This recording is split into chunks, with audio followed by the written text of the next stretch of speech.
Je n'aurais jamais cru que l'avenir se déroulerait ainsi. La vie est vraiment fascinante. Quand j'avais 10 ans, mes parents sont décédés dans un accident. Mon père était un homme de peu de mots, et ma mère avait un cœur gentil qui le soutenait. Cette nuit-là, étrangement, ils sont tous les deux sortis en bateau, et il s'est retourné. Ils ne sont jamais revenus. J'étais juste un petit enfant à l'époque, et j'étais requise par ma grand-mère, Margot, espèce de son enfant adopté. C'était une date. Ta mère attendait avec impatience chaque anniversaire où ton père l'invitait à un rendez-vous au bord de la mer, mais qui aurait pu imaginer que cela se terminerait ainsi? Puis, d'une voix douce mais forte, elle m'a réconfortée. « Ne t'inquiète pas, je suis là pour toi. » C'est comme ça qu'elle m'a encouragée. Ma grand-mère parlait avec une pointe de solitude dans la voix. Je suis désolée pour une maison si modeste. Nous ne sommes pas bien nantis.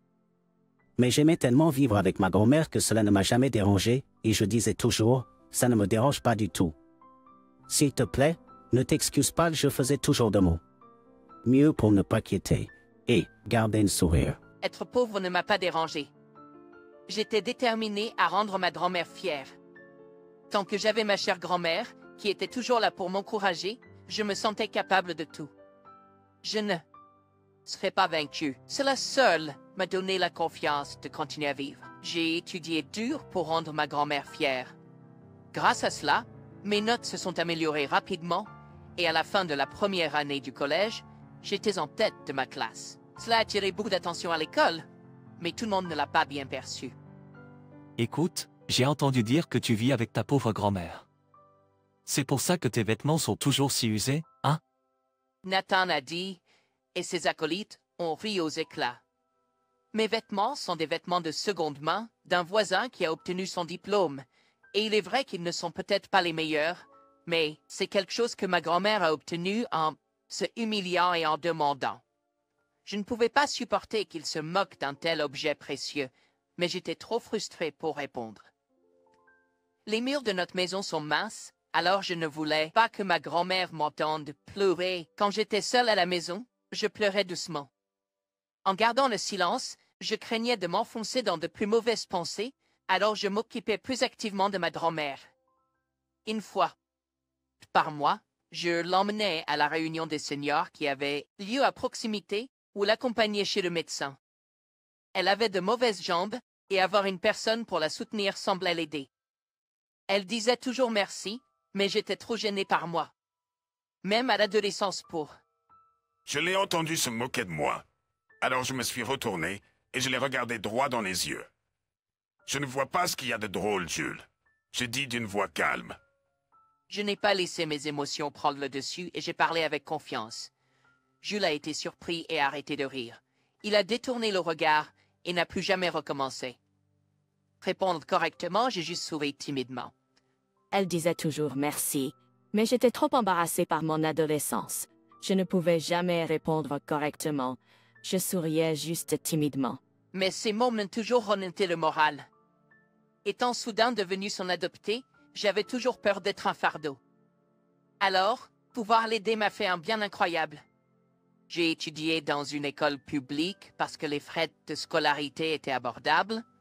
J'ai travaillé à temps partiel la nuit pour aider aux frais de subsistance. J'ai toujours aidé, mais pouvoir contribuer directement à nos finances a apaisé certaines de mes inquiétudes concernant le fait d'être un fardeau.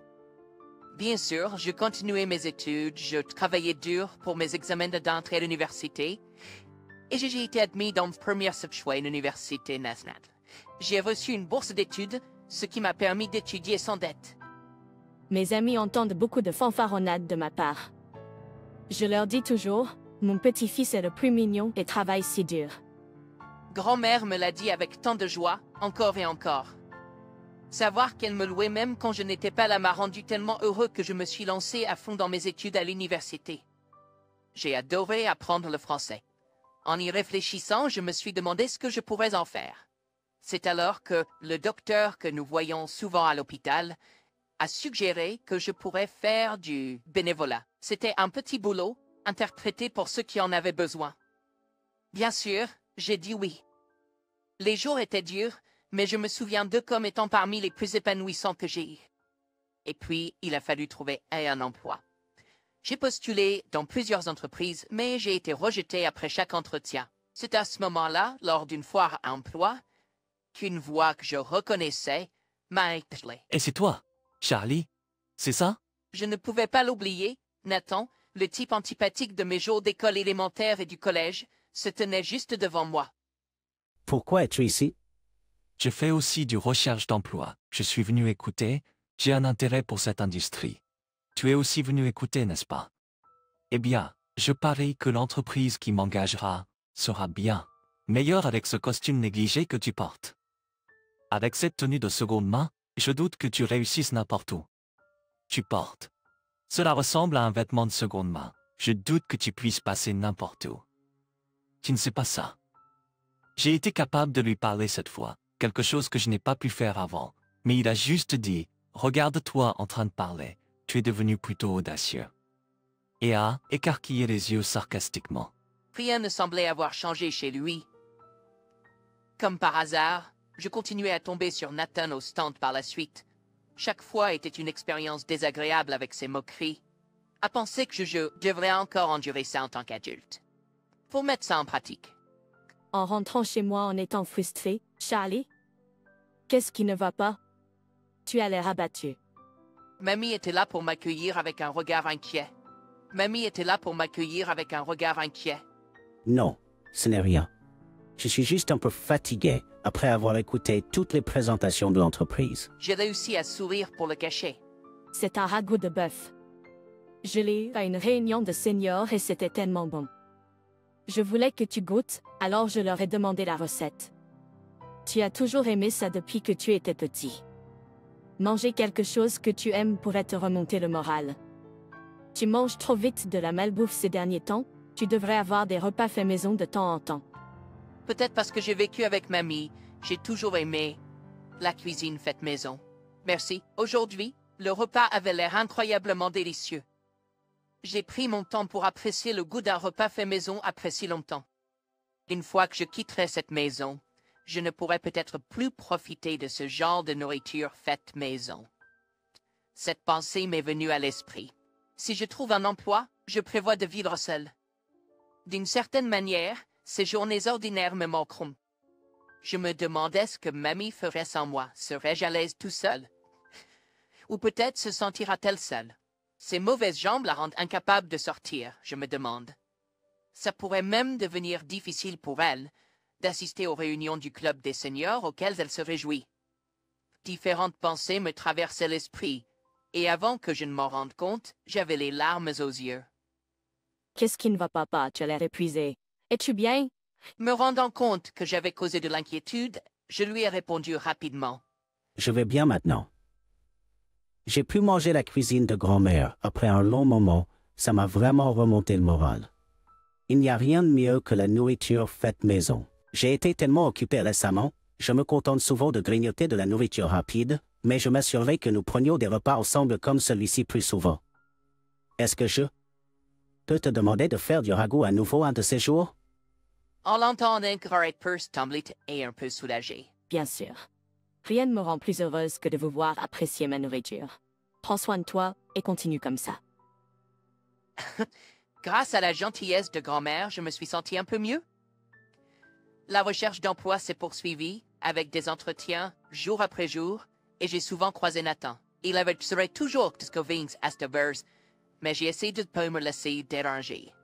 Le jour où j'ai terminé un d'entretien dans mon entreprise préférée, je l'ai croisé à nouveau. Toujours pas d'offre.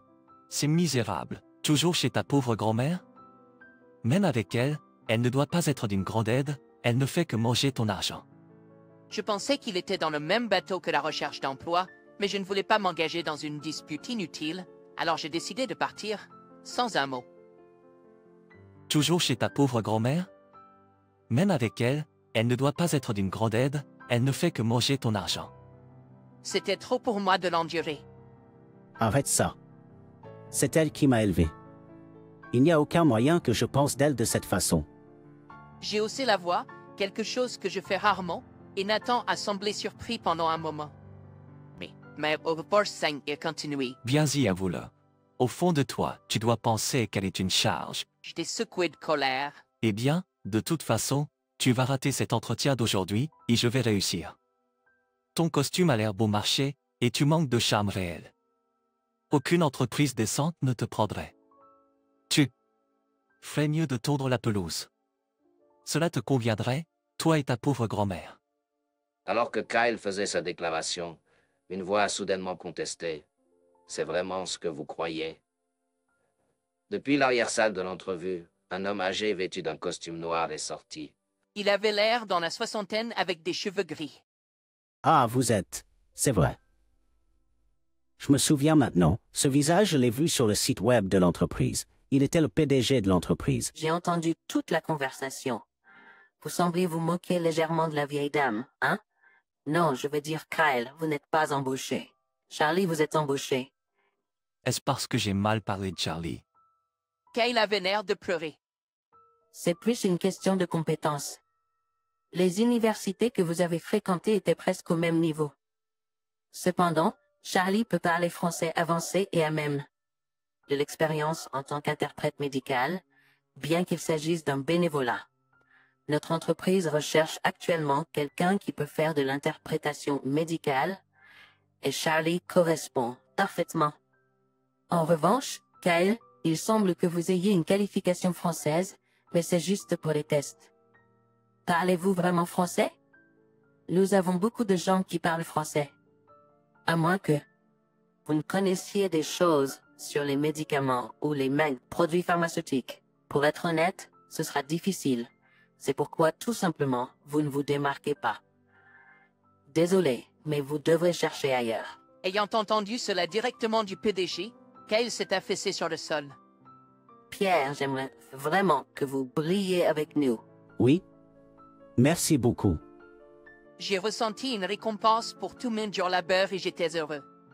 Je suis rentré directement à la maison et l'ai dit à ma grand-mère. Mon Dieu, félicitations. Et pour penser que vous avez passé une entrevue dans l'entreprise de Jules, je suis surprise mais si heureuse. Ma grand-mère était délicieuse comme si c'était sa propre joie. Quand je lui ai demandé, il s'est avéré qu'elle connaissait le PDG depuis longtemps. Je connais Jules au Club des aînés depuis que vous habitez ici. Nous nous réunissons toujours pour jouer aux cartes, prendre le thé et nous amuser. Je savais qu'il était un PDG, mais je ne savais pas que c'était dire... Grande entreprise. Grand-mère était tellement surprise qu'elle a dit qu'elle allait appeler le PDG. Le PDG de ma première entreprise préférée était un vieil ami de grand-mère, ce qui m'a paru un peu étrange. Après avoir passé l'appel et confirmé que c'était vrai, elle a bavardé un peu et m'a passé le téléphone avant de me le remettre. Charlie, c'était agréable de parler avec toi aujourd'hui. Merci aussi. Cela semble un peu étrange, n'est-ce pas? Juste un moment avant, nous nous sommes rencontrés en tant que PDG et chercheur d'emploi. Vrai. Je voudrais aussi m'entendre avec Harriet en tant qu'amie dès maintenant. Et si on dînait tous les trois quelque part un de ces jours? J'ai été un peu surpris par l'invitation. Je me suis demandé si ce serait correct de dîner avec le PDG. J'étais sans voix quand on m'a dit de passer le relais à Harriet. Alors elle a pris le relais. À l'idée du PDG, grand-mère a immédiatement accepté. Cela a l'air merveilleux. Allons certainement manger ensemble et rapidement fixer une date. Honnêtement, j'étais confus. Mais voyant à quel point mère était heureuse, je me suis dit, eh bien, pourquoi pas? La semaine suivante, nous avons dîné comme promis. C'était un restaurant familial typique, le genre où l'on ne s'attend pas à ce que le PDG d'une grande entreprise vienne. Es-tu sûr que c'est bon? Peut-être quelque chose de plus chic, ou peut-être es-tu juste gentil avec nous? Mais le PDG a secoué la tête. Je suis un autodidacte, alors j'aime vivre une vie simple. Les endroits chics ne me conviennent pas, alors je viens souvent ici. Je suis un client régulier, alors tout le personnel des services me connaît. Parole du PDG prononcée avec un sourire chaleureux semblait être sincèrement vrai. Chaque fois que le personnel de service venait à notre table, il parlait au PDG. En regardant cela, j'ai commencé à me détendre. Les trois de nous avons commandé les steaks que le PDG a recommandés, bavardant et mangeant jusqu'à ce que nous soyons complètement rassasiés. Prendre des repas avec les trois de nous s'est avéré être plus délicieux que je ne l'avais prévu. Pendant que grand-mère allait aux toilettes, je l'ai accompagnée jusqu'au couloir. En revenant à notre table, le PDG a engagé la conversation. En fait, je voudrais sortir avec Margot. Cela peut sembler étrange à mon âge, mais je suis sérieux. Je suis seul depuis que ma femme est décédée il y a 10 ans. Honteusement, je suis un peu têtu et j'entre occasionnellement en argument, mais Margot me traite toujours avec gentillesse. Si j'ai des différends avec mes amis, elle joue les médiateurs et nous aide à nous réconcilier. Je ne connais personne comme elle.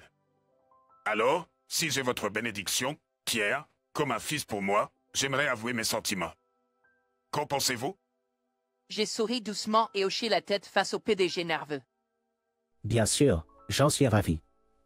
Et avant que je puisse terminer, C'est ainsi que les choses se passent. Se retournant, grand-mère était là. Et, Un membre du personnel l'avait ramené à la table. Je ne l'avais pas remarqué du tout. Je me demande combien elle a entendu. je serais si heureuse d'être avec toi. Et Pierre est d'accord, s'il te plaît, prends soin de moi. Avec ces mots, grand-mère a pleuré. Bien qu'ils ne se soient jamais officiellement mariés, ils vivent ensemble. Leur maison est étonnamment modeste pour des PDG, mais voir grand-mère si heureuse me rend très heureux. Nous allons toujours souvent dans ce restaurant de famille pour les repas. Mon travail se passe bien aussi en tant qu'interprète d'entreprise. Je pars au travail pour une autre journée et voir le visage heureux de grand-mère me motive à continuer à bien travailler.